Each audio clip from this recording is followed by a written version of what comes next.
අද මම කතා කරන්න යන්නේ ඩුබායි වලට ස්ටුඩන්ට් කෙනෙක් ස්ටුඩන්ට් වීසා එකකින් යනවට වඩා රෙසිඩන්ස් වීසා එකකින් ඩුබායි ගියාම තියෙන වාසි මොනවද කියලා.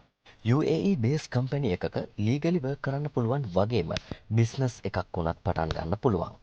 එතකොට මේ වීසා හෝල්ඩර් කෙනෙකුට ඩුබායි වල ගවර්න්මන්ට් සර්විසස් එනම් හෙල්ත් කෙයා, එඩියුකේෂන්, ඉන්ෆ්‍රාස්ට්‍රක්චර් කියන මේවටත් ඇක්සස් හම්බ වෙනවා. කරන්ට් account එකක් ඕපන් කරගන්න පුළුවන්.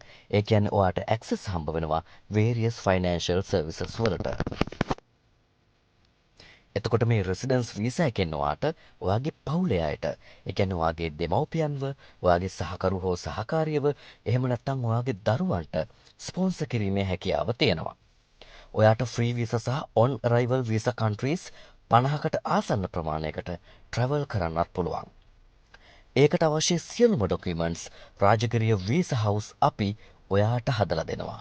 රාජගිරිය වීසා හවුස් එකට කෝල් එකක් දීලා වැඩි විස්තර දැනගන්න.